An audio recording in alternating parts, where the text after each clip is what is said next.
Captain उसे उठाते ही चोर को ढूंढने आता है और पैंथर छुप जाता है।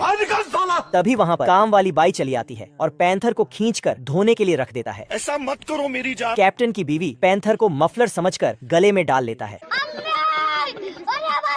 और वह जाते जाते एक गिलास दूध चुरा लेता है। ये क्या हो गया? ये क्या सुन रहा हूँ? मंगरू जैसे ही ब्रेड खाता है तो शेर चिल्लाने लगता है। शेर मंगरू को चारों तरफ पटक के उसे खाने की सोचता है, लेकिन मंगरू शेर की ही पूंछ उसके मुंह में रख देता है। बाप रे! इधर ये गबरू छमिया को बांधकर उसके पीछे भागने लगता है। मुझे जाने दो। लेकिन तभी वहाँ पर मंगरू आ जाता है तो गबरू और मंगरू का तीर बना के उसे धनुष से छोड़ने लगता है। बाप रे! फिर गबरू मंगरू को नीचे गिराने के लिए उसको एक फट्टा मारता है। इधर ये छमिया अपनी जान बचाने के लिए एक खंभे पर चढ़ जाती है तो गबरू उसे नीचे से ही काटने लगता है। तभी गबरू की कुल्हाड़ी लग के मंगरू के मुंह में उसका शिलाजीत आ गिरता है। तभी मंगरू और मंगरू छमिया को खंभे से गिरने से बचा लेता है। ये दोनों मजनू छमिया के प्यार में इतना पागल है कि उसका सभी काम चुटकियों के हिसाब से कर रहे हैं। अच्छा।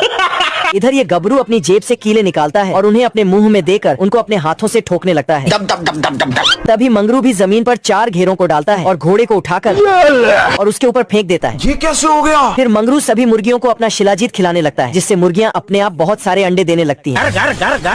तभी गबरू अपनी कलाकारी दिखाने के लिए अपने पिछवाड़े पर गूंद को लगाता है और घोड़े के ऊपर बैठकर छमिया को दिखाने लगता है। लेकिन तभी फिर मंगरू भी छमिया को अपनी कलाकारी दिखाने के लिए जाता है और घोड़े के ऊपर बैठकर छमिया को अपनी कलाकारी दिखाने लगता है। हे प्रभु।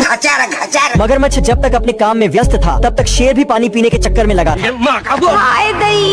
शेर पूरा जी जान लगाकर तालाब से पानी खींचना चाहता था। पीछे से मगरमच्छ ने शेर को ऊपर खींच लिया। मुझे अपने घर जाना है। तभी शेर को वो बोतल दिख जाता है। आज हम लोग इतना अपने आप की सेफ्टी महसूस